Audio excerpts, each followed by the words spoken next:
문화도시재생 동행의 조건 사전 워크숍에 오신 여러분들 정말 환영드리고요. 오늘 워크숍 자리는 문화적 재생 분과가 있고요. 그 분과에서 결정을 했는데 그 연휴는 사실 이렇게 시작했습니다. 보이시나요? 원주가 고민을 하기 시작했습니다. 문화도시 사업을 하면서 문화도시 재생과 어떻게 잘 결합해서 진행을 할 수 있을까 고민을 시작을 했고요. 그래서 저희가 이렇게 만났습니다. 만나서 이야기를 해보니 저희가 이런 생각이 들었어요. 달려야 되는데 달리기를 시작하기 전에 우리 먼저 서로 알아야 되지 않을까? 좋은 동행을 하기 위해서는 어떻게 할까? 문화도시란 무엇이고 도시재생이란 무엇일까? 이런 공부를 하기 위해서 이렇게 만나게 되었고요. 오늘부터 시작을 해서 좀 따뜻한 동행이 될 수 있도록 이 자리를 마련하게 되었습니다.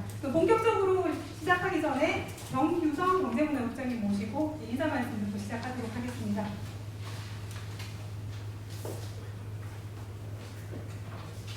안녕하세요. 저 원주시 경제문화국장입니다. 변유성입니다. 인사하고 계십니다.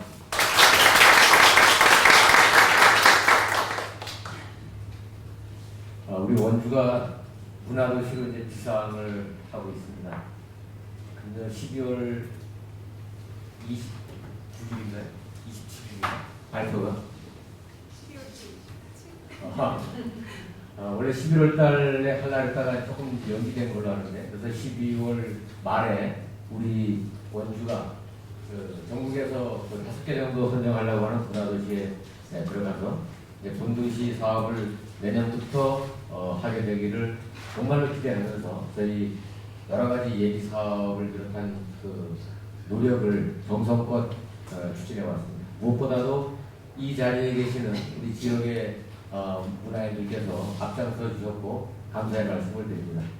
오늘도 특별히 그 바라 대표님으로 계시는 권순석 우리 대표님께서 또 오늘 발제도 해주시고 또 우리 장근범 전주에서 오셨는데 멀리서 오셔서 또 우리 문화도시에 힘을 실어 주시기 위해서 또 오셨습니다.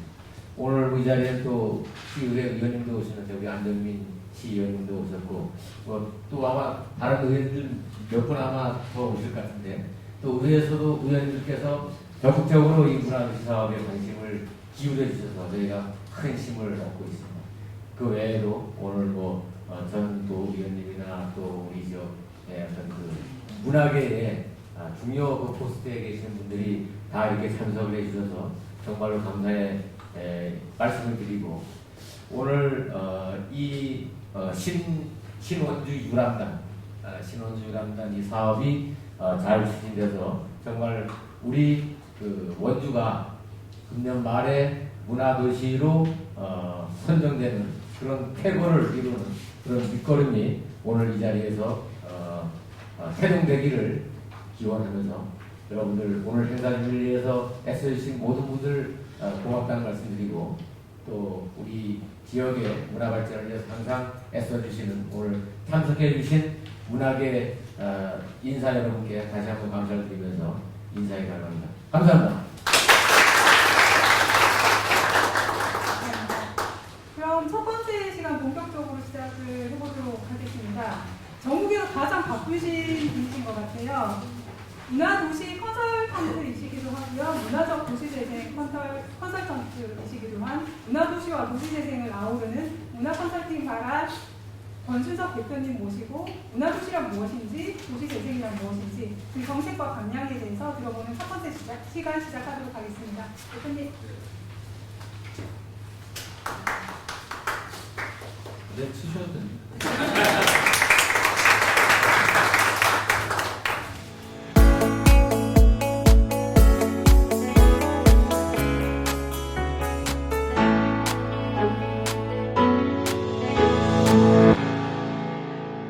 중에서 제일 먼저는 권순덕입니다.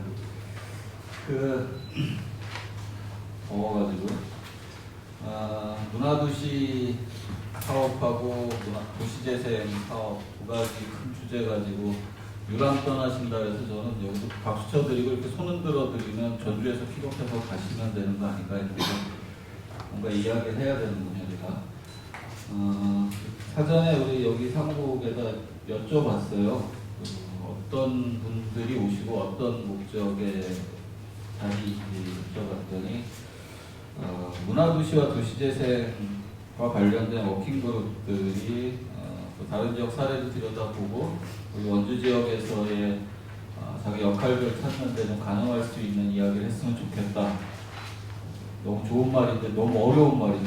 저도 잘 모르겠는데 그리고 나서 정책 사업으로서의 문화도시와 도시재생 사업을 좀 이해를 시켜주면 어떻겠냐라는 제안도 주셔서 사실은 오늘 이제 발표 원고에는 문화도시 사업에 대한 이해 부분, 정책 사업으로서의 이해 부분과 도시재생 정책 사업으로서의 이해 부분들을 담아 갖고 오긴 했는데 와서도 제가 우리 스태프들한테 좀 여쭤봤어요.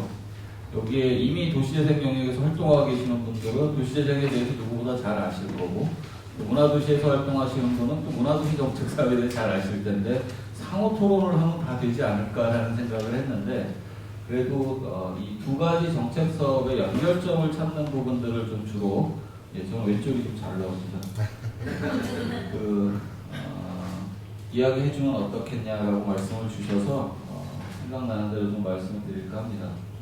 순서는 그냥 제가 문화도시와 도시재생 이런 순서로 가져오긴 했는데요. 사실은 문화도시나 도시재생에 대한 정책사업 이해는 조금만 관심이 있으면 정책사업 소개된 것들이 너무나 많기 때문에 들여다보면 누구나 알 수 있을 정도의 내용입니다. 오히려 저는 그거 이전에 우리가 같이 좀 고민해봤으면 하는 내용들은 다른 데에 있어요. 왜 우리가 문화도시 정책사업으로 제가 정책사업이라고 굉장히 지금 강조를 하고 있잖아요. 사실은 우리가 지역에서 일을 하는 데 있어서 예산도 사람도 또 이 일을 하는 그 토대, 요즘 뭐 토대력 이런 이야기도 많이 하던데 그런 부분들을 만들기 위해서 정책사업은 유용한 수단인 것이지 정책사업 자체가 목적이 될 수는 없다고 생각을 해요. 그러다 보니까 이 문화도시나 도시재생을 우리 원주는 왜 하려고 하느냐. 국장님이 이제 12월에 청사진을 발표해 주셨는데 저도 잘 될 걸로 기대를 하고 있습니다. 어느 도시 못지않게 원주가 많이 고생도 했고요. 또 잘 해오고 있다고 생각을 합니다. 그런데 정작 더 중요한 것은 문화도시나 도시재생 사업이 왜 원주에 있어야 하는가에 대한 근본적 고민인 것 같아요. 더 잘 아시겠습니다만 도시라고 하는 것은 많은 도시 구성원들이 살아가는 집합체, 사회적 유기체일 수도 있겠고요. 어떤 공간적 의미일 수도 있겠다라고 생각을 합니다. 그래서 저는 어떤 사업을 가져오면 그 사업이 가져온 순간 문화도시가 되는 것이 아니다라는 거죠. 그러니까 우리가 문화도시로 지정이 된다라고 해서 그 용어의 혼선이 좀 있어요. 좀 이따 제가 설명을 좀 드릴 텐데 지정이 되면 그 순간부터 문화도시냐? 그렇지 않거든요. 그 사업을 가져와서 그 이후에 정책사업의 기간이 5년 동안에 어떻게 하느냐에 따라서 문화도시가 될 수도 있고 안 될 수도 있다라는 전제, 그 가능성들을 열기 위해서 정책사업을 지역으로 가져오고자 하는 노력이지 그 자체가 목적일 수는 없겠다. 그리고 더 큰 틀에서 도시재생과 문화도시 양쪽을 막론하고 주민주도성에 대한 이야기들을 굉장히 많이 합니다. 요즘 어느 분야나 다 마찬가지인 것 같아요. 근데 이 주민주도성이라는 게 사실은 말은 굉장히 쉬운데 실제 경험해본 경험이 우리한테 별로 없어요. 과거 정부나 그 과거도 한참 이전으로 돌아가 봐도 우리가 주민이 주도해서 지역을 디자인하고 그 주체로 나서본 경험이 많지 않다라고 저는 생각을 합니다. 또 저는 이 정책사업 가져오기 이전에 원주에 계신 시민들이 또 함께해준 워킹그룹 분들이 그러한 경험치들을 누적시켜서 정작 정책사업이 갖고 이 지역으로 왔을 때 그것을 잘 활용할 수 있게 훈련되어지는 기간이 지금 현재의 기간이 아닐까라는 생각을 합니다. 먼저 문화도시에 대한 이야기를 좀 드려보겠습니다. 그 문화도시라고 하는 것은 사실은 정책사업용으로 명명되어지기 이전부터 있었죠. 문화도시라고 하는 것은. 그리고 우리나라뿐만이 아니라 전 세계적으로 문화도시라는 이야기 굉장히 많이 했었고요.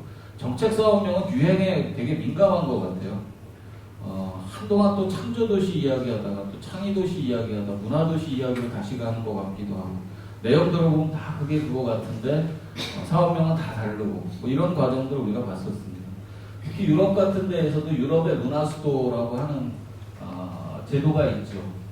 사실 한국에서 지금 현재 진행하고 있는 문화도시 사업을 처음 설계할 때에 그 설계 용역을 맡았던 연구기관과 저도 그 기관에 지금 이사로 있긴 합니다만 문화부와 또는 청와대와 이렇게 협의하는 과정들이 있었어요. 그때도 나왔던 용어가 유럽의 문화수도 방식이라는 단어였어요.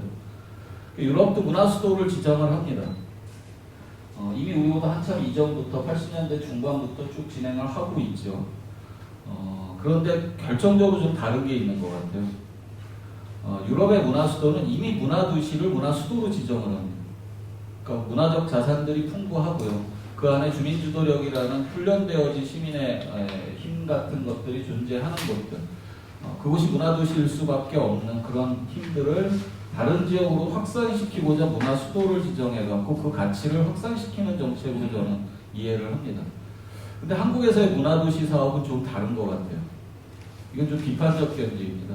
그 당시에 이제 문화도시 사업을 법에다가 제정할 때 저는 일정 부분 좀 반대의 입장이었던 것도 사실이에요.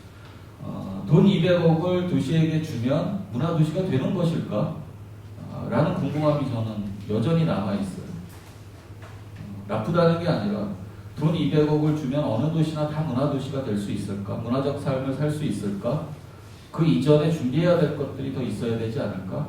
그래서 이제 지금 현재 한국에서의 문화도시 사업은 유럽의 문화도시 방식과는 조금 다른 방식이지만 그런 지금 제가 제기한 문제의식에 의해서 앞단위에 그럼 그것을 준비할 수 돈이 들어갔을 때 예산이 들어갔을 때 문화도시로 변모할 수 있는 가능성을 사전에 준비하게끔 하는 앞단위의 계획들 그러니까 우리가 예비사업계획이라든가 예비사업 기간을 둬서 가능성들을 열어놓고 그나마 예산 투입하는 게 조금은 낫겠다 라는 생각으로 좀 보완이 됩니다.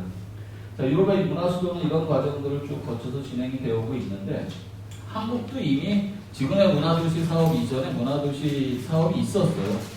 여러분들도 잘 아시다시피 광주 아시아문화중심 도시 조성사업 그리고 부산, 전주, 경주, 공주구역 이런 이야기 다 들어보셨을 겁니다. 부산 같은 경우는 이미 사업이 끝났어요. 영상문화도시라고 해갖고 부산은 이미 2011년에 사업이 마무리가 됐고 나름 뭐 부산 영화제나 이런 것들을 통해서 영상도시로서의 입지들을 많이 붙여가고 있습니다. 광주 아시아문화중심도시 사업은 여전히 진행 중입니다. 예산이 얼마나 될까요? 광주 아시아문화중심도시 예산 대략 한번 찍어보시면 1조 정도 됩니다. 우리 원주시 1년 예산이 얼마나 되죠? 1조 6천억. 오, 맞네요. 강원도에서 1조 넘는 도시가 춘천 원주 정도 될까요? 춘천이 겨우 넘고 아마 원주가 조금 아니죠. 강릉이 조금 안 되는 것 같은데. 이따가 나옵니다. 정답은. 근데 여러분들 생각보다 더 많아요. 자, 부산도 그렇고 전주도 그렇고 이렇게 쭉 지정을 해왔는데 아시다시피 국책사업으로 진행을 합니다. 중앙주도형 같은 경우 더군다나 국책사업. 그러니까 실제 사업비는 5조 3천억 정도 돼요. 광주가. 어마어마하죠. 5조가 넘는 예산을 우리 원주 전체 예산에 뭐 한 3점 몇 년치 정도 되겠네요. 그것을 20년 동안 쏟아붓고 있는데 이런 막대한 예산을 지원하고자 한다면 그 근거가 있어야 되겠죠. 정부는. 그래서 특별법이라는 걸 만듭니다. 광주 아시아문화중심도시 조성에 관한 특별법을 만들게 되죠. 그 법에 근거해서 조단위의 예산을 투입하게 됩니다. 그러다 보니까 어떤 논쟁에 휘말리게 되냐면 정치적 논쟁에 휘말리게 돼요. 문화도시라고 하는 것이 소위 말하는 정치의 이해관계에 따라서 어느 특정 도시를 지원해주는 방식으로 변질돼 버립니다. 그것도 아주 막강한 예산들. 실제로 그렇지 않았나요? 광주 아시아문화중심도시 요 무렵에 어떤 일이 있었나요? 2004년부터 시작이지만 지정되기 이전에는 대선이라고 하는 대통령 선거가 있었습니다. 그때 이런 어떤 문화사업도 일정 부분 활용된 면이 없지 않아 있다라고 하는 것을 이미 공공연한 사실이죠. 또 어느 특정 지역들에 강원도 하나도 없죠. 왜 없죠? 강원도? 표가 적어서 국회의원 수가 적어서 어쨌든 그것도 정치적인 문제로 해석이 될 수밖에 없다라고 생각을 합니다. 이건 좀 문제가 있지 않겠느냐라는 생각이에요. 그러면 이 사업들이 지금 잘 진행됐냐? 어떤 사업들이 진행됐냐? 저기 보시면 광주 홍사업비 5.3조 원. 상상도 알 수 없는 돈입니다. 5.3억 원도 없어요. 저는. 그 부산, 전주, 경주, 공주, 부여 해서 이런 사업들을 쭉 진행을 해왔고 대부분 현황의 이미지 보면은 도로, 건물 뭐 이런 것들. 이렇게 많은 사업들을 해왔으나 이 도시들이 각각 그러한가라고 하는 부분들에 대해서 100% 동의하기는 좀 어려운 부분들도 없지 않아 있습니다. 그리고 이 사업으로 인해서 본질이 호도된 부분들도 분명히 없지 않아 있고요. 이 막대한 예산을 정해진 기간 내에 쓰기 가장 수월한 방법은 뭘까요? 네? 그렇죠. 하드웨어 만드는 게 가장 건물 하나 짓는데 뭐 한 2천억 원, 5천억 원, 한 1억 뭐 가늠도 잘 안 돼요. 요새 뭐 강원도 내에도 뭐 공연장 짓는데 예산이 1,000억에서 3천억 사이라 그러니까 쉽게 풀어내려면 그렇게들 쏟아낸 거죠. 그러다 보니까 반성의 이야기들이 좀 생깁니다. 문화도시에 대한 상과 이미지, 과연 역사도시, 무슨 뭐 전통도시라고 하는 게 어느 한 도시를 하나의 특정 테마로 규정할 수 있는가에 대한 부분입니다. 물론 어느 도시나 도시의 컬러들이 있죠. 그리고 대표적인 이미지나 브랜드도 존재할 수 있다라고 보여집니다. 그렇지만 이 문화도시라고 하는 것이 추구하는 상과 특정 문화적 이미지를 강조하는 특화 사업은 좀 달라야 되지 않을까? 라는 반성이 첫 번째 있었고요. 두 번째는 정책적 개념이라면 결국 이런 정치적 환경에 의해서 문화도시가 조성되는 이 환경들은 좀 잘못되지 않았느냐라는 반성도 있습니다. 그리고 그것이 다 특별법에 기반하거나 정치적 논리로 만들어지다 보니까 이 이후에 계속 문화도시를 추진하려고 하는 도시들은 가능한 건가에 대한 궁금함도 생기는 거예요. 또 지나치게 하드웨어 중심의 인프라 사업이 우선되어 추진하다 보니까 도로 닦고 건물 짓고 이런 부분에 다 소진을 해버리고 있는 거예요. 그러니까 당연히 이런 반성의 의미로 휴먼웨어라든가 인적 기반 컨텐츠나 프로그램 개선 이런 것들이 더 중심이 돼야 된다 문화사업은 이라고 하는 반성이 생기게 된 거죠. 이게 이제 과거 10여 년 이전부터 한국 사회에 들어와서 고민했던 문화도시에 대한 이야기들입니다. 그래서 어느 도시든 뭐 유럽의 문화수도 방식은 아니겠지만 어느 도시라도 문화도시를 지향하면 그 도시의 시민들이 함께 머리를 맞대고 우리가 문화도시를 이 도시의 작동 원리로서 상기 개념으로서 한번 활용하겠다라고 하는 지역적 의지가 있다면 누구나 문화도시가 될 수 있게끔 법적 제도적 장치들을 좀 마련하자. 그게 2014년에 만든 이 지역문화진흥법 안에 담기게 됩니다. 사실 이 지역문화진흥법은 참여정부 시절에 준비되었던 법안이에요. 그때 저도 참여를 했었고 했는데 결국 안 되다가 이제 지난 정부, 박근혜 정부 때 겨우 지역문화진흥법이라는 게 10년 만에 만들어지게 됩니다. 그 과정에서 사실은 중요하게 생각했던 몇 가지 원리들은 좀 날아가기도 하고서 일부 문화계 인사들은 누더기법이다 이렇게 이야기하기도 합니다. 왜? 지역문화진흥법의 본질이 몇 가지 있었거든요. 지역의 문화 권력화되어 있는 혹은 말을 잘해야 되는데 녹화도 하고 있어가지고 이런 어떤 제도나 시스템들을 좀 획기적으로 전환하자 이런 내용들이 사실 핵심이었어요. 그래서 지역문화예술위원회 그래서 문화에 관련된 정책이나 아젠다 생산들은 지역의 현장에서 좀 만들어내고 그것을 행정이나 정책이 받아서 수행할 수 있는 구조들을 만들고 이런 가치들이 사실은 지역문화진흥법의 핵심 가치였으나 사실은 그런 부분들은 많이 좀 빠지고 그 사이 10년 동안에 전국은 문화재단이라고 하는 중간지원 조직으로 세팅이 이미 다 되어버린 거죠. 그것을 다시 위원회 구조로 바꿔내기라 너무너무 어려운 상황. 그래서 그런 것들은 법조항에서 빠지게 됩니다. 그나마 이제 문화도시라고 하는 것이 사장의 문화도시 문화지구의 지정 및 지원이라고 해서 이런 절차들을 법적 근거들로 만들게 됩니다. 사실은 우리가 일상생활하면서 법이라고 하는 조문을 우리가 따져볼 일은 거의 없잖아요. 우리 국장님같이 행정에 계신 분들이나 혹은 또 법과 관련된 일을 하시는 분 외에 일반 시민이 내가 송사에 휘말리지 않는 이상 법을 우리가 조문을 하나하나 뜯어보거나 할 일은 거의 없습니다. 그래서 굉장히 무관심한데 사실은 뭐 우리가 요새 뉴스에서도 많이 나옵니다. 법 조문 중에 그 조사 하나에 따라서 법의 의미가 완전히 뒤바뀌는 경우들도 많아서 사실은 우리가 관심 분야에 대해서 법 조문도 좀 깊게 들여다볼 필요가 있습니다. 그러나 이 법문항은 되게 무난합니다. 그 무난하다라는 얘기는 문화도시를 어떻게 하겠다라고 하는 구체성이 없는 법안입니다. 그냥 문화도시를 할 수 있다라고만 되어 있고 지원할 수 있다라고 되어져 있습니다. 대부분의 지방조례도 그렇고 국가의 법령들도 대부분 그렇게 되어져 있죠. 어찌됐건 간에 다행스럽게도 지역문화진흥법상의 문화도시 지정에 대한 이야기들이 나왔었고요. 이 문화도시라고 하는 것은 앞서 말씀드린 대로 문화도시 지정 신청부터 문화도시 지정 이렇게 돼 있어요. 이 용어가 저는 마음에 안 든다는. 문화도시 지정이 아니라 문화도시 사업을 할 수 있도록 인증해주는 과정이죠, 사실은. 아까 말씀드린 대로. 근데 우리는 다 지금 원주뿐만이 아니라 전국에 지금 예비 사업하고 있는 예비 지정된 10개의 도시가 다 올 12월에 문화도시로 지정됩니다라고 다 이야기하고 있어요. 심지어 언론도 다 그렇게 받아쓰고 있어요. 법정 문화도시고 앞에 또 법정이라고 꼭 쓰시잖아요. 근데 그렇게 해서 그 사업을 갖고 오는 것이지 12월에 법정 문화도시가 되는 게 아니라는 거예요. 그걸 우리가 놓치지 말아야 될 부분이라고 생각을 합니다. 그런데 이렇게 되어 있어요. 자, 보시죠. 그러면 지금 원주는 어느 단계에 와 있는가라고 하는 부분들입니다. 문화도시 지정 신청이라고 하는 것은 지정 희망 2년 전에, 최소 2년 전입니다. 그래서 3년을 준비한 곳도 있고, 원주 같은 경우 몇 년 준비한 거죠?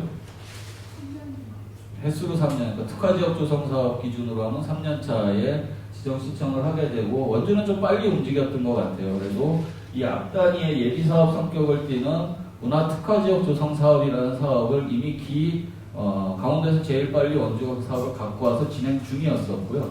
그 과정들을 통해서 우리는 문화도시 신청할 수 있는 훈련이 되어져 있고 준비가 되어 있다는 걸 증명해낸 거죠. 그래서 강릉, 춘천보다 먼저 예비 지정이 되어 있는 도시가 바로 원주가 되겠습니다. 그 2년 동안 그런 훈련들과 지역의 공론화 과정들을 거쳐서 자, 우리는 문화도시가 된다면 이런 사업을 할 것이야 라고 해서 계획서를 만들게 되죠. 여러분들 그 계획서 혹시 보신 적 있나요? 많이 못 보셨을 거예요. 사실은 봤어야 되는데 그건 원주뿐만이 아니라 다른 도시도 계속 수정 중이에요. 지금도 아마 원주도 수정 중일 겁니다. 그리고 아마 제 시간이 끝나면 이후에 여기 센터장 오신 전영철 선생님이 문화도시 사업계획을 공유하실 거죠, 오늘. 네, 그 과정에서 아마 아시게 될 것 같아요. 그 예비계획서를 제출을 하게 되면 그게 바로 작년이었습니다. 원주가 다른 도시들 한 20개 도시에서 서류에서 하나 떨어지고 19개 도시와 경쟁을 해갖고 예비사업계획서라는 것들을 제출을 했고 승인이 됐습니다. 10개 도시 안에 들어간 거죠. 그래서 올 1년, 2019년 1년 동안 그 사업계획서를 기준으로 예비사업을 지금 진행하고 계시는 과정 중에 있습니다. 이 예비사업의 결과 원주는 200억의 예산을 투입해서 문화도시로 갈 여건이 충분하겠다라고 올 연말에 판가름이 나면 내년부터 바로 사업비가 내려와서 문화도시를 본격적으로 만들어 가게 되는 겁니다. 쏙쏙 들어오죠. 문화부에서 제가 가서 저거를 받아야 되는데 사업 설명에서 문화부 사업 설명을 하고 있는 것 같습니다. 저 문화부 직원이 아닙니다. 그리고 나면 이제 올 12월에 이제 문화도시 지정 심의를 하게 되고요. 그리고 문화도시로 지정받게 됩니다. 그래서 이 예비사업 기간 중에는 문화부에서 지정한 컨설턴트들의 컨설팅을 받아서 사업계획을 계속 보완하고 예비사업들을 다듬어가는 과정 중에 있고 저도 그런 컨설턴트 중에 한 명이다라고 말씀을 드리면 될 것 같아요. 자, 문화도시라고 하는 것은 이게 이제 사실은 우리 그 핵심 가치 도시문화 중심의 사회생태계 구축을 통한 지속가능의 도시발전 기반 마련. 확 피부에 와닿는 내용이신가요? 분명히 좋은 말인 것 같기는 해요. 근데 저도 사실은 이게 굉장히 한 단어 한 단어로 끊어서 보면 굉장히 어렵습니다. 도시문화라는 건 도대체 뭘까? 사회생태계라는 건 우리가 어떻게 규정하고 어떻게 내용을 볼 수 있을까? 지속가능의 도시라는 건 도대체 뭔가? 지속가능이 지금의 효과성을 유지하겠다라는 것에 대한 지속가능도 있고요. 후대에 활용할 수 있는 것을 남겨두는 것도 사실 지속가능성입니다. 여러 가지 의미들을 내포하고 있는데 이거 다 복합적으로 핵심 가치라고 해서 너무 어려워요, 사실. 그러나 마지막으로 보면 이 내용인 것 같아요. 결국 문화도시는, 그러니까 여기 지금 문화부가 진행하고 있는 문화도시는 결국 문화의 가치와 가능성을 바탕으로 진화하는 사회적 생명체, 이렇게 그냥 정의를 합니다. 역시나 어렵습니다. 이 사회적 생명체는 계속 변화하잖아요. 우리 사람도 나서 자라면서 늙어가고 또 성숙해가기도 하고 많은 경험을 하기도 합니다.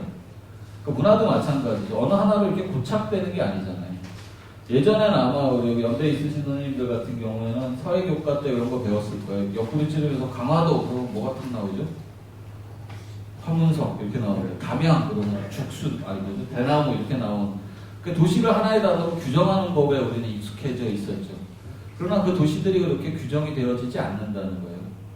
여기서 말하는 문화라는 거는 도시에 공연이 많이 펼쳐지고 공연장 인프라가 충분하고 이런 어떤 소극적 의미의 문화예술을 의미하지 않습니다. 여기서 말하는 문화는 사전적 의미의 문화 그대로예요. 삶의 총합, 총체. 그러니까 우리가 삶을 살아가는 그 총합이 다 문화잖아요. 문화가 아닌 게 하나도 없습니다. 예술 문화도 그 중에 하나인 거고요. 생활 문화도 중요한 문화인 거고 전통 문화도 중요한 문화입니다. 일상 문화라고 이야기하는 일상성도 되게 중요한 거예요. 그럼 결국 우리는 이 문화도시를 통해서 원주가 어떤 도시로 가려고 하는지에 대해서 합의해내는 과정들이 좀 필요할 것 같아요.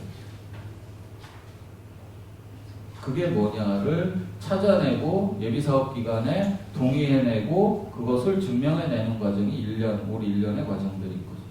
지금 원주 같은 경우는 우리 슬로건이 어떻게 돼 있죠? 시민이 안 들어가는 36만 5천 원 몇 배요? 36만 5천 개 시민이 함께 만들어가는 뭐 어쩌고 창의문화 도시예요. 시민이 함께 만들어간다는 건 무슨 뜻인지 알겠어요. 창의문화 도시가 도대체 뭘까를 누군가 외부 관점에서 와서 여기 있는 시민 한 분 한 분에게 여쭤봤을 때 내가 생각하는 원주가 가고자 하는 창의문화 도시는 이런 것이야 라고 스스로 변론할 수 있어야 된다는 거죠.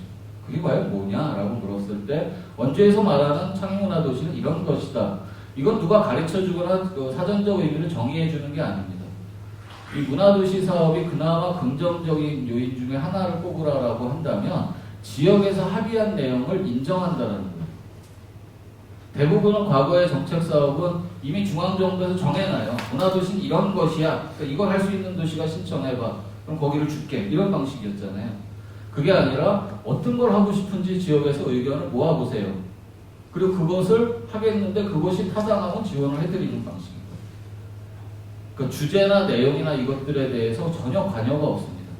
다시 얘기하면 원주가 창의문화도시를 내걸었다면 우리는 원주에서 얘기하는 창의문화도시 이거야 라고 이야기해도 누구 하나 거기에 딴지 걸 수 없는 사업의 구조예요. 얼마나 재밌습니까? 역대 정책 사업들 그것도 국책 사업으로 진행하는 것 중에 이런 방식으로 진행한 사업이 없어요. 저는 그 사업 그런 내용이 그나마 이 정책 사업의 가장 큰 의미라고 생각합니다. 다만 어려워요. 원주에서 그걸 합의해내야 돼요. 우리 원주가 얘기하는 창의문화도시는 이겁니다라고 설명해낼 수 있어야 된다는 거죠. 그걸 하기 위해서 지금 여기 문화도시센터에서는 굉장히 다양한 연령대, 계층별, 지역별 사람들을 만나면서 창의문화도시를 구체화해가는 과정 중에 있는 거죠. 그 연말쯤에는 우리 원주가 얘기하는 36만 5천이라고 하는 거는 인구를 아마 의미하는 것 같아요. 우리 개개인이 각자의 생각은 다 다를지 몰라도 우리 원주라고 하는 도시가 지향하는, 도시의 시민들이 지향하는 문화도시는 이런 겁니다 라고 설명해낼 수 있는 그것이 얼마나 되어 있는가를 연말에 반드시 보게 돼 있다. 그 부분을 준비하시는 것도 전략적으로 되게 유용하겠다는 얘기입니다.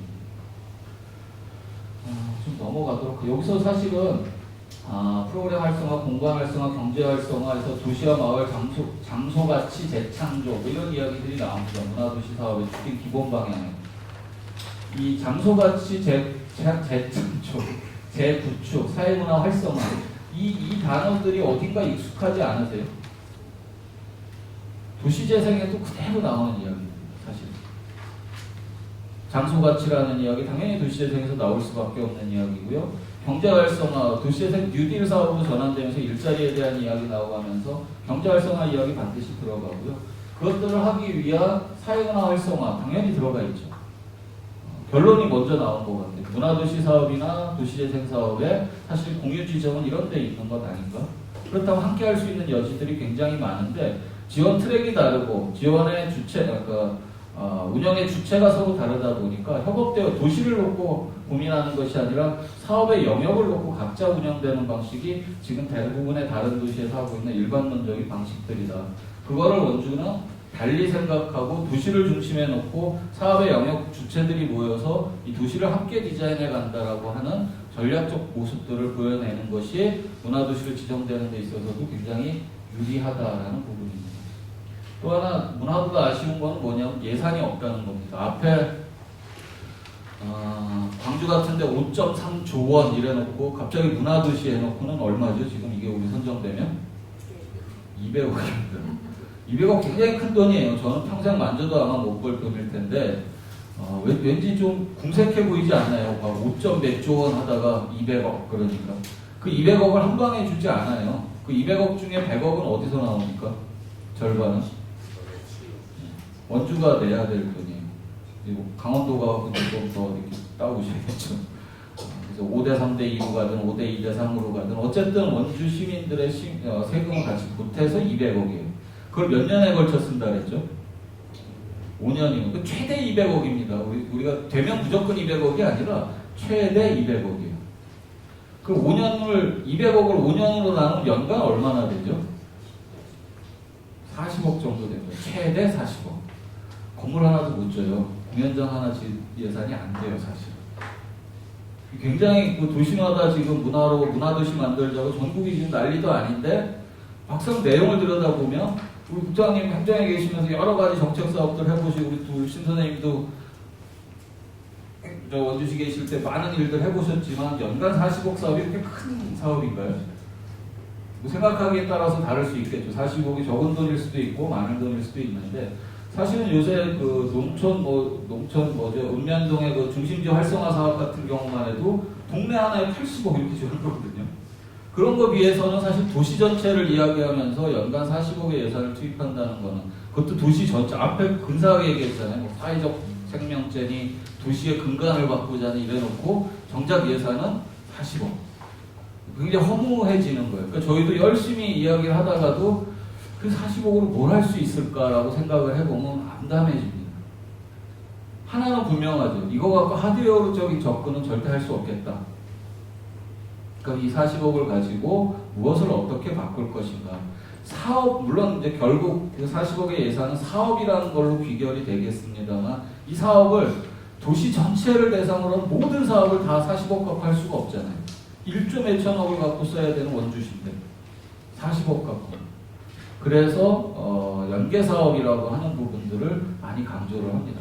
이건 단순히 돈이 적어서가 아니라 이 연간 40억씩 5년간 투입하는 200억을 가지고는 우리 원주라고 하는 도시를 문화적인 도시, 문화도시로 변모시키기 위해서 문화도시라고 하는 걸 상위 개념으로 둡니다.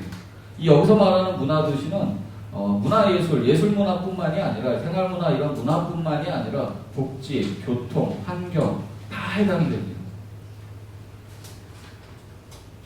우리가 예를 들어 도로 하나를 만들 때도 문화적으로 만든다라고 하면 어떤 고민이 가능할까요? 도로를 문화적으로 만든다. 도로에다가 막 꽃을 심고 막 이렇게 조각품을 갖다 놓으면 도로가 문화적이 될까요? 여기서 말하는 문화적이라고 하는 것은 시민의 가치를 중심에 둔다는 거겠죠. 미래 가치를 지향한다는 걸 겁니다.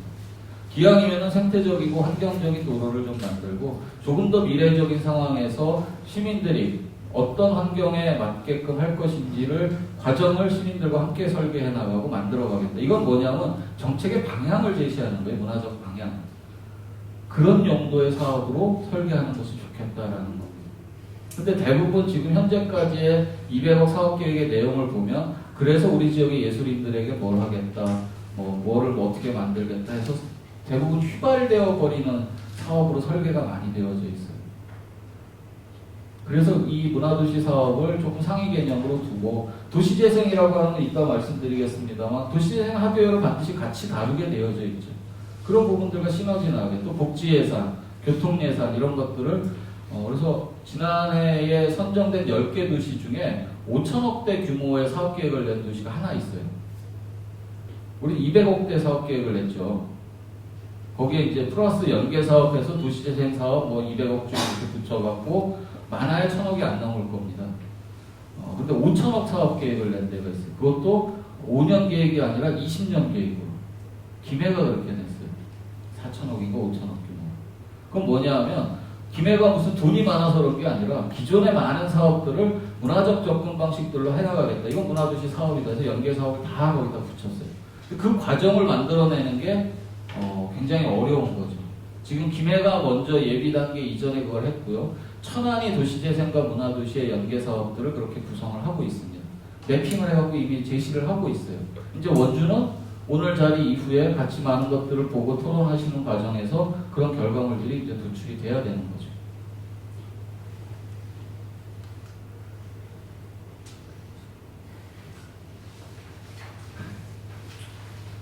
저도 제일 어려워하는 겁니다. 이 추진 체계.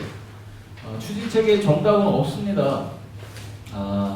가이드라인상에는 문화도시 센터를 좀 별도의 조직으로 구성하라라고 가이드라인상에 권장되어져 있어요. 강제되어 있지 않습니다.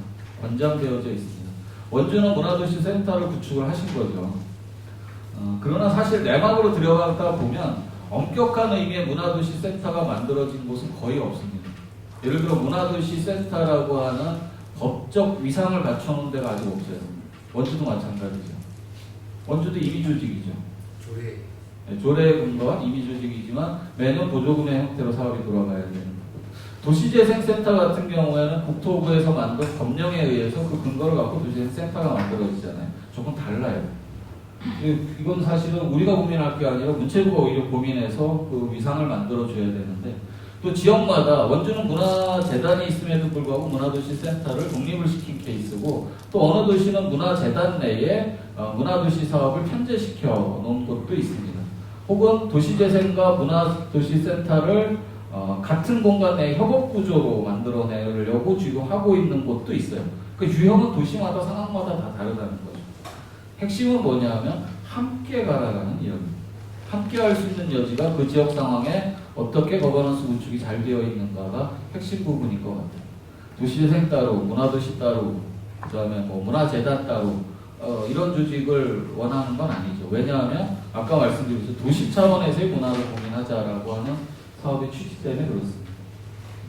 너무나 일반론적인 거라.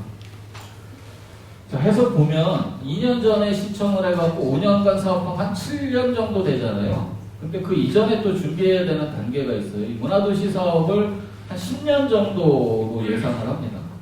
얼마 전에 지금 이제 현재 그 지역문화진흥계획이라는 거를 아까 보셨던 지역문화진흥법상에 5년마다 정부가 지역문화진흥계획을 수립하게끔 돼 있어요. 법정계획을.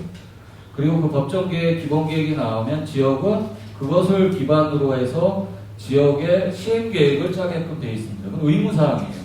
이제 지역문화진흥법에다 넣어놨기 때문에. 그래서 저도 거기 지금 기획단에 들어가서 지역문화진흥계획을 함께 지금 논의하고 있는데, 재밌는 건 뭐냐면 청와대 차원에서 2045 계획을 짜고 있는 거 혹시 아세요? 그래서 제가 황당하다 그랬어요. 2045년까지 내가 살 수 있을까? 라는 생각부터 실효성이 있을까? 근데 2045년이 해방, 광복된 이후 100년 되는, 그러니까 그 광복이라고 요즘 뭐 일본하고 우리가 난리도 아니잖아요. 이겨야 됩니다. 그래서 지금 수십 년을 지내왔지만 아직까지 그 근대로의 전환 이후에 국가로서의 비전 제시나 사회 시스템들이 안착이 안 되고 있어서 적어도 100년 안에 그 근대성들을 다 버리고 새로운 국가 비전들을 만들어가기 위한 2045 계획을 준비 중인 건 아주 국가적인 미래 비전인 거고요. 그 안에 핵심 가치 중에 하나가 문화입니다. 원래는 문화분과가 없었어요. 2045에 국가 비전 2045에 그러니까 만들어졌어요. 그나마. 무슨 이야기를 드리려고 하냐면 이 과정은 지정 신청부터 지정까지는 6년, 그리고 예비 단계 2년 정도 하면 한 7, 8년 됩니다. 그리고 문화도시 사업 5년 이후에 한 2년 정도 지속하다 보면 10년이라는 텀을 잡은 거예요. 그러니까 결국 문화도시 사업은 5년짜리 사업이 아니라 10년짜리 사업이라는 이야기입니다. 왜 10년을 잡았는지는 안 궁금하실까요, 혹시? 10년이면 강산도 변하니까? 제 유머가 원주에서는 안 먹히는 유머고 뭐 여러 가지 설이 있는데 사실은 이 문화도시 사업을 설계한 문광현 조광호 박사의 변을 좀 빌어서 말씀을 드리자면 전주 이야기를 해요. 전주에서 왔는데 전주 그러면 여러분들은 전통문화도시, 전통문화가 잘 살아있는 도시, 활성화된 도시로 인정하시나요? 하시지요라고 물어봤어요. 우리가 대략 우리가 다 그렇게 이야기들 합니다. 전주 그러면 전통문화도시. 전통문화도시 전주 그러면 뭐가 떠오르세요, 먼저? 한옥마을. 그러고 나니까 무슨 이야기를 하죠? 한옥에 대해, 한옥마을이 뭐 망가졌네, 뭐 강원 회오리 감자만 먹고 오네, 이런 이야기들을 합니다. 심지어는 아까 보셨다시피 그 막대한 예산이 투입되고 있는데, 그 전주는 지금 현재 진행하고 있는 문화도시 사업에 들어오지 못하죠. 이미 지정받아 지원받고 있기 때문에. 자, 정말 재밌는 거는 원래 그러면 전주는 한옥마을을 중심으로 한 전통문화도시였나요? 원래 문화적 핵심 가치가? 십몇 년 전으로 돌아가 보면은 사실은 한옥마을 중심이 아니었어요. 그때는 증명할 사람들이 있으니까 소리문화가 더 핵심이었습니다. 소리문화의 전당, 소리문화 축제도 하고 그러면서 이제 우리의 이야기들. 그런데 이 한옥마을 또 우리 민간에서 열심히 하던 기획자들과 지역 활동가들과 해서 한옥 좀 살리고 이게 정책 사업이 덧붙여지고 더 나가서 이제 한 브랜드 한다 해서 뭐 한복, 한식, 뭐 있죠 또 한지, 뭐 하나 더 있는데. 그 한 브랜드 사업한다고 하면서 관광지화가 되어버렸죠. 그리고 사람들은 금방 인식의 전환을 가져왔어요. 10년 만에. 전주는 한옥마을로 대표되는 전통문화도시구나. 이게 뭐 본질이 잘 됐든 못 됐든을 떠나서 도시의 문화적 브랜드나 혹은 도시의 문화적 이미지가 조성되고 공론화되고 받아들여지는데 10년 정도는 가능하네. 이게 우리가 경험해 본 거예요. 강원도에서도 그런 경험이 있는 도시가 하나 있습니다. 어디죠? 원주는 아니에요. 강릉이에요. 강릉 그러면 우리가 다 강원도뿐만 아니라 대한민국 어느 도시에서도 강릉이라고 했을 때는 예향, 전통문화의 도시, 단오제가 활발하게, 단오는 뭐 어디나 있는 거지만 펼쳐지고 하는 그런 어떤 전통문화의 도시죠. 강원도 내에서는. 근데 최근에 뭐가 급부상하나요? 그 커피 도시, 뭐 커피 문화라는 이야기가 언제쯤 나왔어요, 그래도? 지금 심지어 강릉 사람들조차 커피 도시, 뭐 커피 문화, 이런 커피 브랜드를 쓰는데 거리낌이 없어요. 전국 사람들도 마찬가지인 것 같아요. 커피 축제를 해도, 야, 거긴 단오제를 해야지 왜 커피 축제를 해라고 딴지거는 사람이 없어요. 받아들여진 거죠. 뭐 좋든 나쁘든, 옳든 그러든 간에. 불과 한 10여 년 만의 일입니다. 처음에 거기서 커피 축제 일회 한다라고 저한테 자문해달라고 할 때 저는 안 될 것 같은데요 라고 얘기했어요. 어디 다른 데 춘천이나 원주는 모르겠는데 강릉에서 커피를 한다고요? 왠지 강릉 가면 차 마셔야 될 것 같지 않아요? 이미지가? 강릉 분들이 뭐 화낼지도 몰라요. 더군다나 강릉이라는 도시는 원주가 이 협동조합 이런 어떤 도시의 정체성, 내적 정체성을 갖고 있는 도시잖아요. 4만 명이라는 조합원을 갖고 있는 30몇만 명 도시 규모의 4만 명의 조합원으로 활동하는 이런 도시가 없죠, 사실. 마찬가지로 강릉은 보이지 않게 개 문화가 가장 우리나라에서 발달된 지역이었고 지금 현존하는 개가 가장 많은 게 또한 강릉입니다. 근데 그 개 문화라고 하는 전통의 가치들을 현재화해갖고 활동하는 아주 촘촘한 조직들이죠, 민간 조직들. 그래서 그거를 이제 민회로 전환시키겠다는 게 강릉의 문화도시 전략인데요. 그런 이야기들 속에서 강릉은 커피를 받아들이니까 커피가 확산되는 속도가 굉장히 빨랐던 거예요. 그런 기반에서 어떤 빠른 속도에 있어서 다른 도시와 다른 점이 뭐냐면 다른 도시는 대부분 커피가 잘 돼. 그럼 원주도 커피 많잖아요. 근데 대부분 뭐가 침투합니까? 프랜차이즈들이 쭉 들어가요. 근데 강릉은 전체 커피 이 판매점의 프랜차이즈 비율이 같은 도시 규모에도 굉장히 작아요.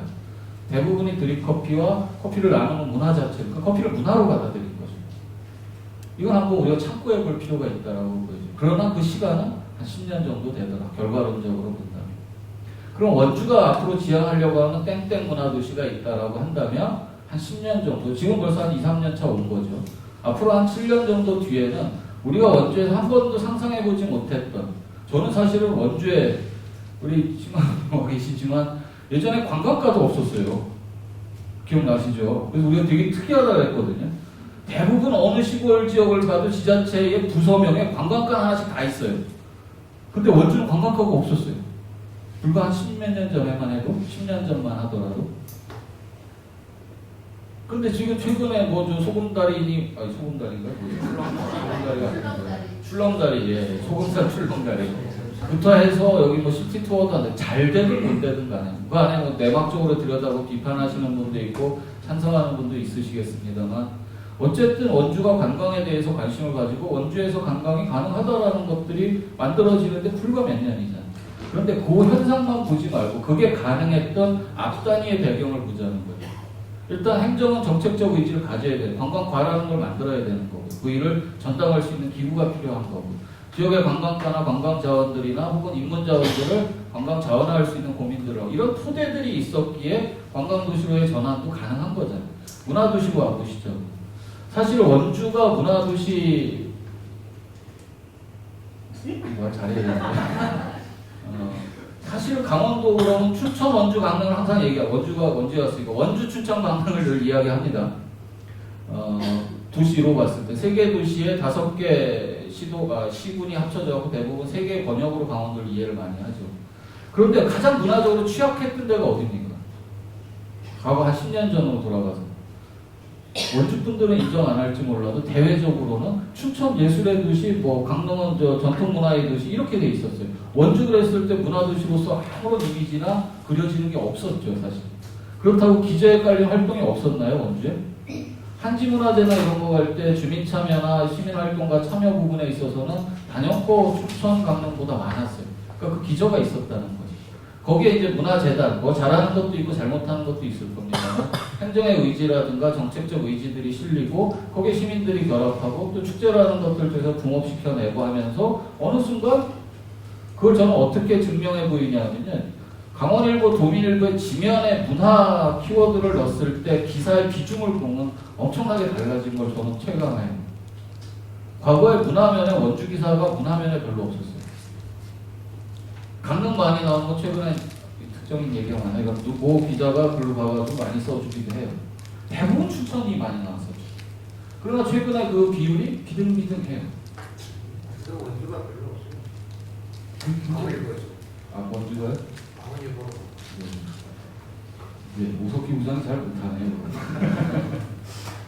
그러나 과거에 비해서는 굉장히 많아졌다고 저는 생각을 해요. 그 변화의 지점들이 나타나는 거죠. 그러니까 앞으로 이 사업을 갖고 왔을 때 원주가 과연 우리가 그 이상적으로 그려놓은 그런 문화도시가 될 거야? 될까라고 하는 의심은 하지 말자는 이야기를 강조드리려고 이렇게 길게 설명을 드린 거예요. 7년이면 앞으로 남은 한 7년 정도의 시간이면 충분히 도시 이미지를 바꿔나갈 수 있다. 그 가능성으로부터 출발하자라는 거고요. 문화도시 얘기 너무 많이 했어요. 도시재생 가보겠습니다. 이 각 분야에 다 전문가신데 저는 뭐 어찌어찌 하다 보니까 또 도시재생, 국토부 도시재생 일도 또 같이 하고 있습니다.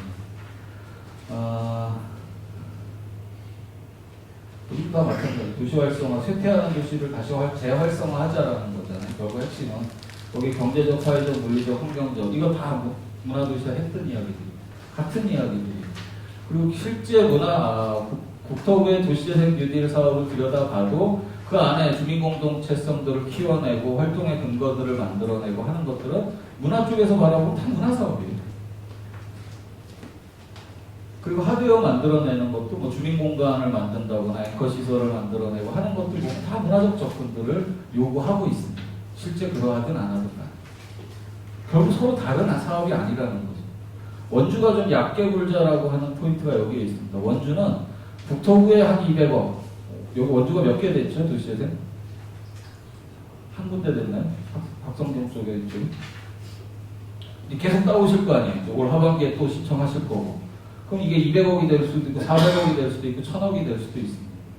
자, 이런 사업비들을 각 부처 사업들을 갖고 오지만 결국 뭘 위해서 써야 되죠? 원주 시민, 원주를 위해서 쓰는 거죠. 그러니까 우리는 여러 시드머니를 모아서 결국 원주를 위해서 쓰는데 굳이 중복되게 쓸 이유가 없잖아요. 그걸 잘 요령 있게 써서 누수를 좀 방지해야 되는 거죠. 기본적으로 가고자 하는 방향도 같다면 말입니다. 재개발, 재건축이 아닙니다. 도시. 이제 또 국토부 입장을 대변해 보도록 하겠습니다.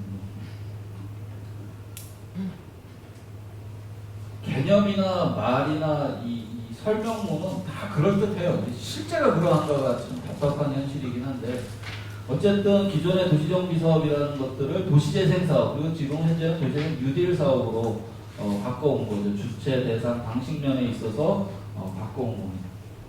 주로 저 좌측은 뭐로 이야기할 수 있을까요? 한 단어로 이야기하자면 그냥 하드웨어 중심 방식이니 싹 밀어내고 새로 짓는 방식이라면 도시재생, 특히 도시재생 뉴딜 사업 같은 경우에는 주체에 대한 문제 저쪽에 개발이익 그리고 거기에 이제 토지나 부동산 소유자 중심의 이익이 돌아가는 구조였다면 살고 있는 거주자 중심의 그리고 공동체 중심의 그 수혜들이 돌아오게 하자라고 하고 그 사람들이 실제 주체로 나서게 하자라는 주체의 변화가 있는 거고요.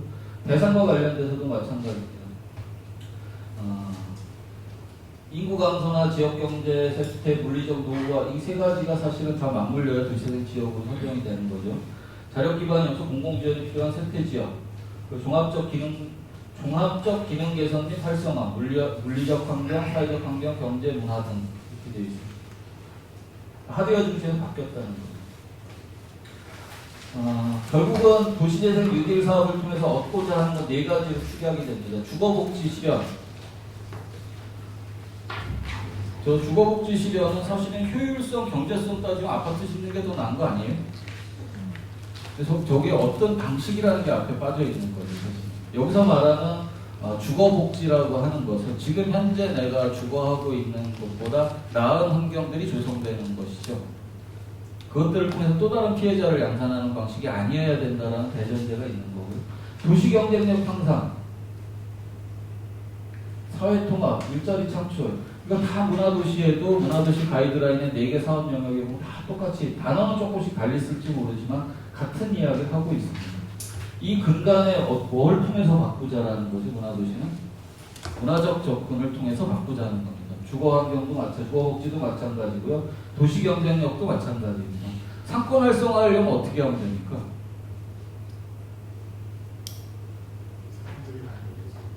사람들이 많이 오면 상권이 활성화된다.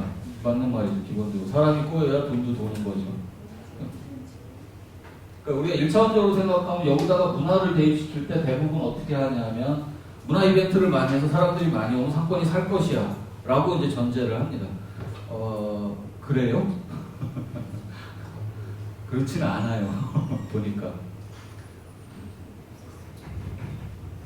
오히려 다른 접근들이 좀 필요한 거죠. 그러니까 우리가 상권이라고 하는 거, 우리 원주에서 실험들을 많이 하잖아요. 그러니까 무슨 협동조합이라든가 사회적 경제라든가 이런 실험들이 많은데 그것이 경제의 모든 것을 다 커버할 수는 없다고 저는 생각해요.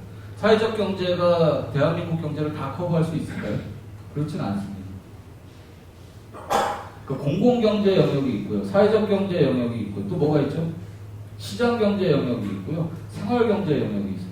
크게 보면 경제 영역은 저는 4가지 정도로 구분을 해볼 수 있는데 지금 현재까지의 경제 영역이 어디에 치중되어 있죠? 시장경제 영역에 많이 치중되어 있다 보니까 양극화가 벌어지는 것, 돈을 버는 사람만 벌 수 있는 구조화 되어져 있는 것, 이거의 밸런스를 잘 맞추는 게 저는 되게 중요한 것 같아요. 그럼 그 밸런스를 어떻게 만드냐? 생활경제, 사회적 경제나 공공경제 영역들, 문화는 지금 대부분 어디에 가 있어요? 어느 경제 영역에 들어가 있을까요? 문화는 공공경제, 시장경제, 사회적 경제, 생활경제, 공공경제 영역에 많이 들어가 있어요. 대부분 문화예술 활동의 80-90% 이상은 공공, 특히 행정의 예산 의존도가 굉장히 높아요. 그럼 이제 이런 것들을 우리가 시장경제 영역으로도 일부 가져와야 되지만 굉장히 경쟁력이 약하죠. 문화라고 하는 속성상. 그럼 이제 사회적 경제나 생활경제 영역으로 끌고 내려오는. 그럴 때 원주 같은 경우 강점이 있지 않나요? 예를 들어 협동조합이라든가 의료협동조합이라든가 생협이라든가 여러 가지 협동조합과 문화가 좀 맞물려서 문화 유통 방식들을 원주 방식들로 좀 만들어낸다면 뭐 이런 가능성들이죠. 이건 문화사업일까요? 도시재생 사업일까요? 다 할 수 있어요. 문화도시 사업으로도 할 수 있고 도시재생 사업으로도 할 수 있는 부분들.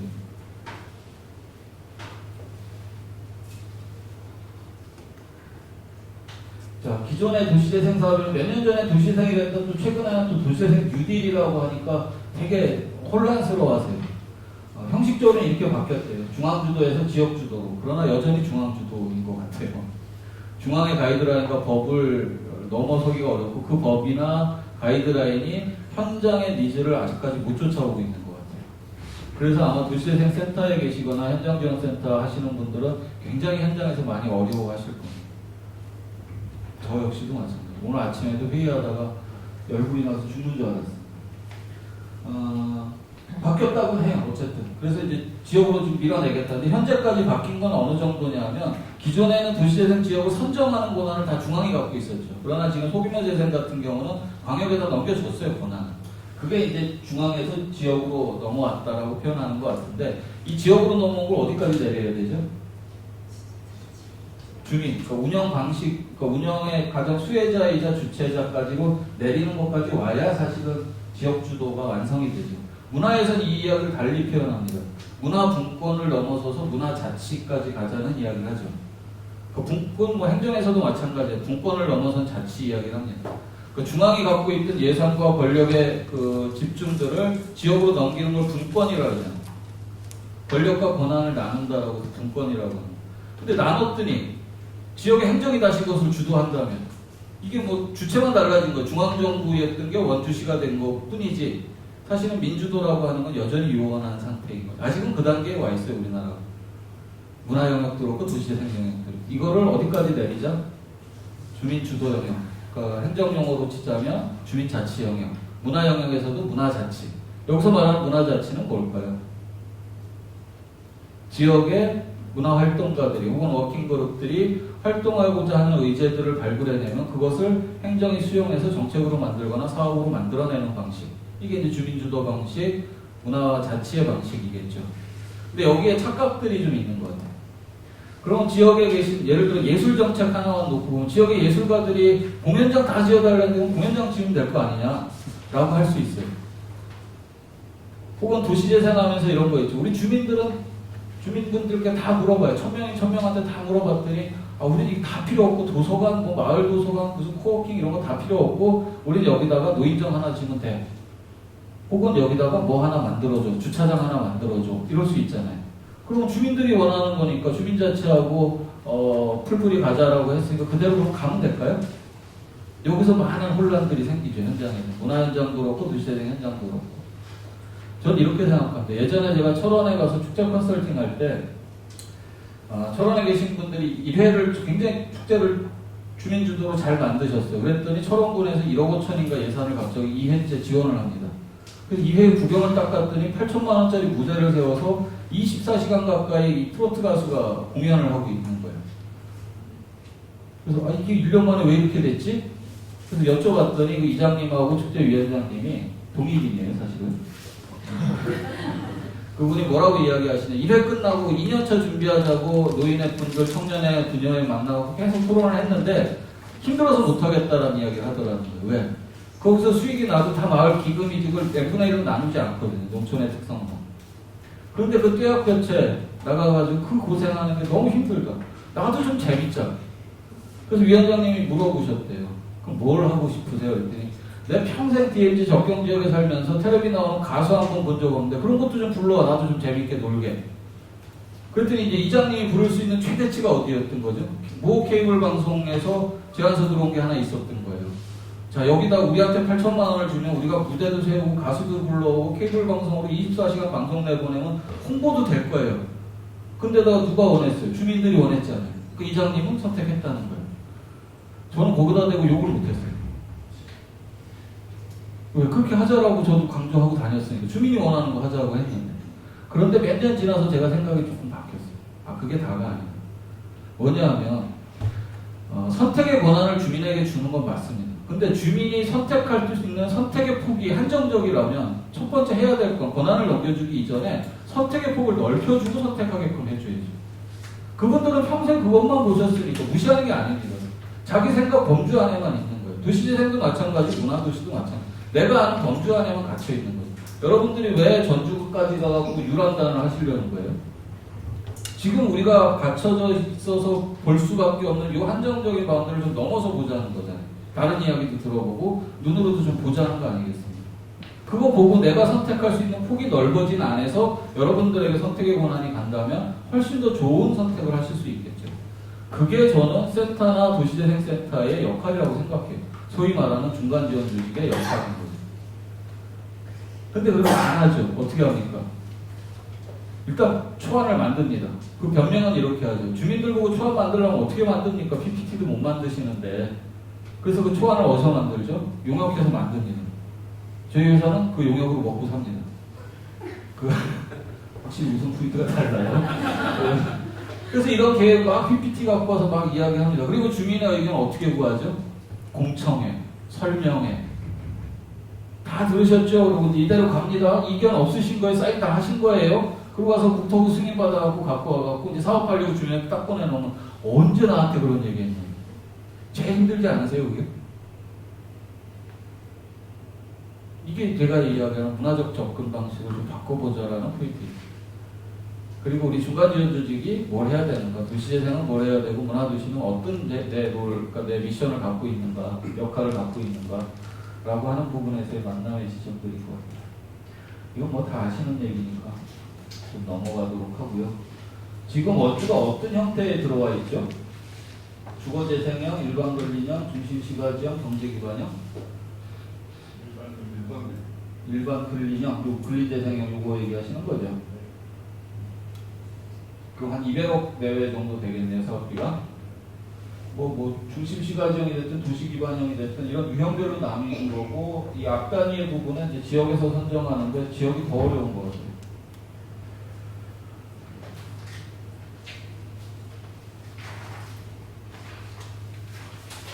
대부분 문화도시 사업에서 도시재생과 연계하라고 필수 사업 항목으로 아예 제시를 해버렸어요. 사업 계획서 양식 안에다가. 그랬더니 10개 도시가 하나같이 어떻게 작성해갖고 왔는지 아세요?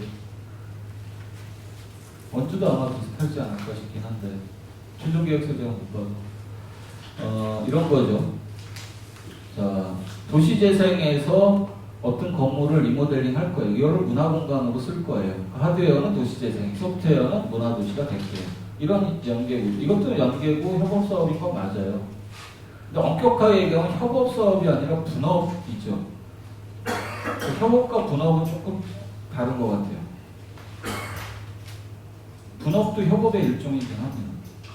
역할을 나누는 거죠. 예산의 꼬리표에 따라 예산을 그냥 뚝뚝 나누고, 그럼 거기다 짓고 나서 이거를 돌리는 방식이 아니라 순리적으로 생각하면 여러분들이 개인이 한 10억을 들여갖고 내가 공간을 만든다라고 하면 건물부터 지으시겠어요?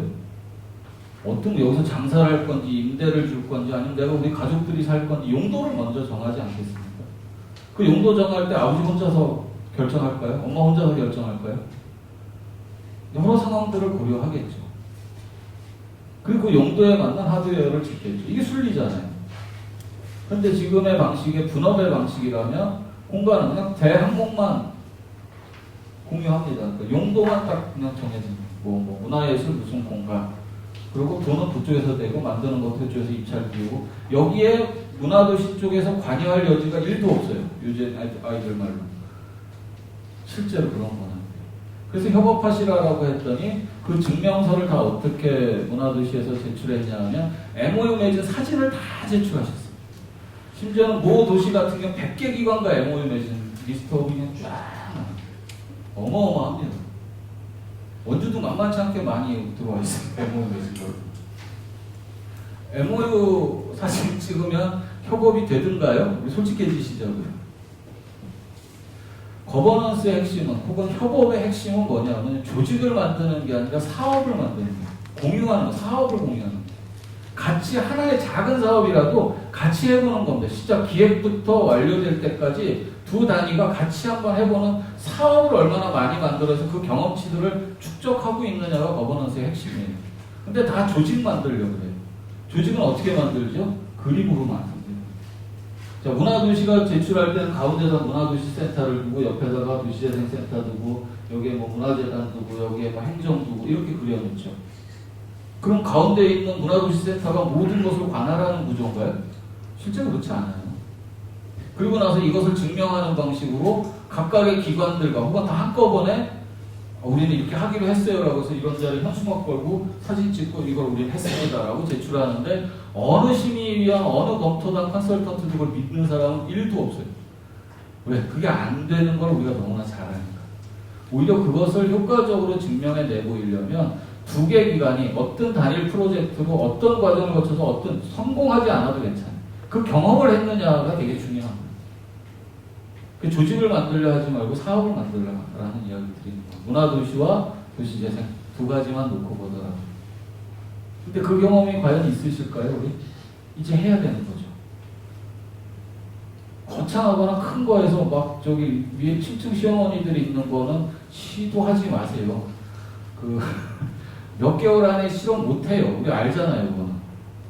우리 연말까지 안에 몇 가지의 성과를 내려면 작은 사업 있잖아요. 주민들과 함께하는 뭐 작은 지원 사업 하나라도 좋습니다. 그렇게 같이 사업을 한번 해보세요. 처음에 부딪히는 건 뭐로 부딪힐까요? 언어로 부딪힐 겁니다. 쓰이는 단어가 서로 다를 거예요. 도시재생과 문화도시가 같은 의미임에도 불구하고 그래서 조작적 정의가 먼저 돼야 돼요. 똑같습니다. 한국 사람하고 일본 사람하고 대화하면 통역이 필요한 거잖아요. 도시재생과 문화도시도 마찬가지고요. 저 정도 유능하니까 도시재생 언어와 문화도시 언어를 혼용해서 쓰는 거죠. 발음이 많이 다르죠. 그런 거부터 맞춰 그게 우리 도시가 예비 사업 기간 동안에 가졌던 경험치다라고 주장할 수 있어야 된다는 거죠. 그리고 해보니 저쪽의 사업 구조를 이해할 수 있어야 돼요. 이쪽의 사업 구조도 이해해야 됩니다. 제 말에 잘못 오해하시면 행정이 무조건 나쁘고요. 정책은 다 나쁜 거예요. 라고 들리시면 안 돼요. 법과 행정은 사실은 민도를 따라가기 어렵죠. 사실. 그거보다 자율적 방식들로 인해서 우리가 합의해서 가는 게 훨씬 더 좋은 방식이죠. 그럼 굳이 법이나 제도 규정이 필요 없을 수도 있어요. 근데 그런 훈련이 우리에게 안 돼 있으니까 일정 부분 강제하는 면도 있을 거예요. 그런데 그 강제의 속도가 민의 속도보다 뒤에 있다라는 게 문제라는 거예요. 항상. 그렇다면 여기에 아까 양주체 이야기했죠. 행정주체까지 들어가면 상황은 많이 복잡해집니다. 도시재생과장님과 문화예술과장님과 도시재생센터, 문화도시센터 4주체가 만나서 회의를 한다고 생각해 보세요. 끔찍한 상황이 벌어질 수도 있습니다. 서로 다른 언어를 쓰기 시작을 하죠. 마치 스페인어, 중국어, 일본어, 한국어로 얘기하는 것과 마찬가지예요. 그런데 이거는 너무나 당연하잖아요. 당연한 거 아니에요? 자기 영역이 아니었던 걸 어떻게 다 그렇게 압니까? 그렇지만 그 만남의 장에서 하나의 프로젝트를 진행하는 과정에서 저 사람이 얘기했던 그 단어가 이런 뜻이구나. 저쪽의 사업 구조나 예산이 풀려가는 과정은 이렇기 때문에 그간에 못했었던 거 이해하는 시간적 텀이 필요하다는 거예요. 제가 늘 학생들 가르칠 때 표현하는 방식으로 그 용어를 저는 절대 시간이라고 표현합니다. 절대 시간은 여러분들이 다른 지역 가서 사례도 보고 하는 이유가 뭐죠? 시행착오를 줄이려고 하는 거잖아요. 시행착오는 줄이면 줄일수록 좋습니다. 그런데 줄여도 어느 이상 줄지 않는 반드시 겪어야만 알 수 있는 것도 있어요. 그게 절대 시간입니다. 그 절대 시간을 겪어보느냐, 인정하느냐가 되게 중요한 것 같아요. 자, 도시재생, 문화도시센터, 또 문화도시 혹은 행정 이런 서로 다른 언어와 서로 다른 영역에서 다른 방식으로 일을 했던 사람들이 처음에 만났을 때 충돌이 나거나 안 맞는 건 너무나 당연하고 그렇지만 그것을 겪고 넘어가 본 경험치와 그걸 하지 않은 경험치는 너무나 다르다는 거죠. 그것을 어떻게 잘 할 것이냐. 그래서 저는 우리 신건 선생님 같은 분들이 필요하다고 생각해요. 행정의 경험과 시건 민간인으로서의 역할과 양쪽을 다 이렇게 아우를 수 있는 또는 이 안에 계시는 워킹그룹들. 워킹그룹들 요즘 청년들 보세요. 얼마나 굉장히 똑똑합니다. 예를 들어서 시간 다 갔다 그러는데 그래도 할래요. 이런 거죠. 그 친구들은 뭐 창조경제혁신센터 지원 사업 가서 딱 받아옵니다. 또 문화도시 사업 가서 받아옵니다. 도시재생 가서 받아옵니다. 이 친구들에게 중요한 건 내가 하고자 하는 목표치를 가기 위한 수단으로서의 결합들을 시켜내는 능력이 뛰어난 거죠. 오히려 소통의 능력은 청년들이 훨씬 크다는 얘기예요. 정작 자기의 바운더리를 가지고 영역 지킴을 하던 분들은 이 협업에 능하지 못해요. 그럼 그 3주체들을 사업으로 만난다 할 때 그 매개를 청년으로 삼을 수도 있어요. 요즘 원주롭다에 아직도? 원주롭다 하고 있는 그 청년들, 그 그룹들은 도시재생도 잘 알고요. 창조경제도 잘 알고요. 문화도시도 잘 알아요. 오히려 그런 친구들이 사회적 경험들은 작을지 몰라도 지역사회에서 매개가 될 수 있는 되게 중요한 자원이죠. 그럼 그런 친구들과 지역의 연륜과 경험을 갖고 계신 어른들과 각각의 주체들의 사이에 두고 어떻게 우리 만나게 설계할까. 그래서 우리는 이 단위사업, 작은 사업이지만 이 각각의 주체들이 예를 드는 겁니다. 청년을 매개로 또는 지역의 경험치가 많은 선배 그룹들을 매개로 이 단위사업을 이렇게 해봤습니다. 우리 예비사업 기간에. 그랬더니 이렇습니다. 예, 뭐 이런 어려움도 있었지만 이렇게 갈 수 있는 가능성들을 열었다. 이게 예비사업에 우리가 증명해내야 될 부분들입니다. 왜 이렇게 흥분하죠, 제가? 자, 여기도 거버넌스 나와요. 정말 답답하죠. 이렇게 보면 이거 잘 안 돼요. 실제로. 그래서 아까 제가 조직이나 구조도를 갖고 자꾸 해석하려 하지 말아라. 그게 아니라 여기다가 그냥 단위 사업을 하나 놓아보자는 거예요. 그냥 뭐 예를 들어서 뭐 학성동의 주민들과 함께하는 무슨 조그마한 프로그램이다. 이거를 문화도시, 도시재생, 행정, 청년 또는 선배 그룹들이 모여서 그 작은 사업이지만 어떻게 디자인하고 설계하는지 강론을박하고 싸워도 보고 합의도 해보고 실행도 해보고 실패도 해보시라는 거예요. 그 경험치를 통해서 역할들이 인정되고 그 역할 안에서 체계들이 잡혀서 그 결과론적으로 이런 구조도가 나왔다. 이렇게 설명하는 게 훨씬 더 맞는 방식 아닌가라고 생각합니다. 마지막입니다. 자, 문화도시나 도시재생이나 결국은 자기결정권에 대한 부분들이에요. 그러니까 첫 번째는 뭐냐면 참여 의사들이 있어요. 36만 5천 명이 다 문화도시나 도시재생 사업에 참여해요. 안 합니다. 이해 당사자가 참여하게 돼 있는 건 너무나 당연한 거예요. 우리가 지역사회에서 굉장히 건강한 활동을 하는 시민사회 단체들이 많이 있습니다. 지역사회에 굉장히 중요한 이슈로 부각되는 일에 예를 들어 현장에서 뭐 시위를 한다라고 해서 항상 그분들만 가 있잖아요. 시민들은 없어요. 시민들은 어디 있지? 이게 시민들을 위한 일인데? 라고 보면 그건 당연히 옳은 일인데 당장의 내일은 아니니까라는 생각들이 강한 거예요. 저는 도시재생이나 시민사회 영역에서도 문화를 그런 면에서는 문화예술의 사회적 기능이라는 게 있거든요. 활용했으면 좋겠어요. 문화예술, 그러니까 소극적 의미의 문화예술입니다. 소극적 의미의 문화예술의 사회적 기능 중에 가장 핵심은 뭐냐면 개인주의, 자기로부터 출발하는 장점이 있어요. 개인주의는 이기주의를 얘기하는 게 아닙니다. 무슨 얘기인가 하면 내가 베란다에다 꽃을 좀 베란다가 횡하니 거기다가 뭘 좀 심고 싶어. 개인적 욕구잖아요. 근데 이걸 하려고 하니까 어디 인터넷만 뒤져 답이 안 나오네. 그랬더니 지화상가 갔더니 무슨 꽃꽂이 가르쳐주는 데가 있어. 거기 갔더니 나랑 비슷한 사람들이 왔어요. 그 사람들하고 얘기하다 보니까 정보도 많아지고 할 수 있는 영역도 커졌어요.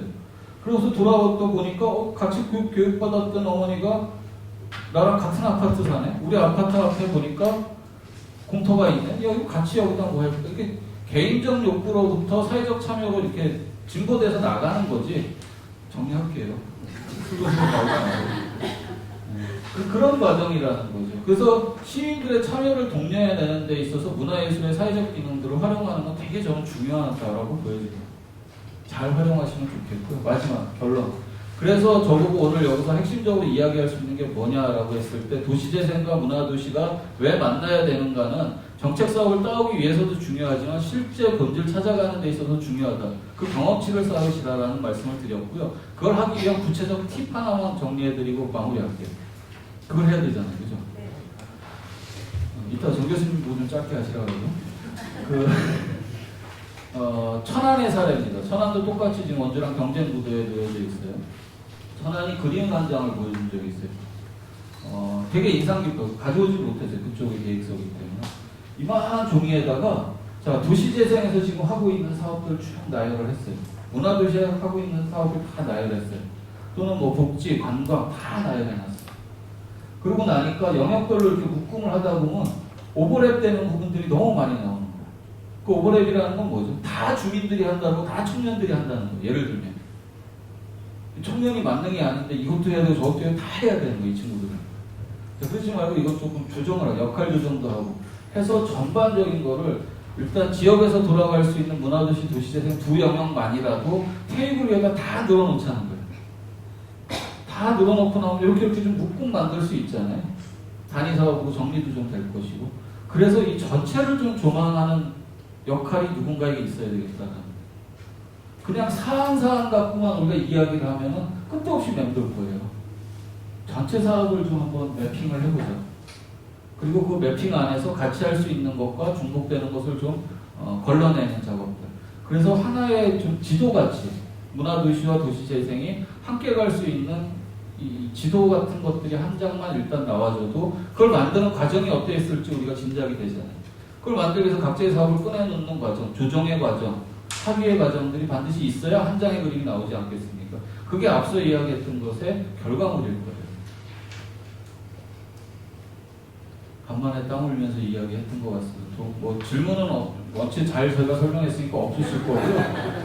저희가 유람도 잘 갔다 오시고 원주가 문화도시 되는데 도움이 되셨으면 좋겠습니다. 고맙습니다.